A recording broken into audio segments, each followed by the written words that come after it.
I really like this house. It's kind of fascinating. A good place for an exhibition. It's a nice mixture of artworks on each side. I really like it.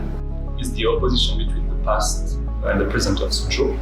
So you can isolate yourself in one of the two part of this installation. 一个人一生只做一件事的时候，那你是觉得这个人特别的伟大，特别的值得被人尊敬。这是一个声音跟画面相结合的一个作品，传统音乐跟新媒体互动影像做结合的方式，来探讨一种新的影像的一种生成方式。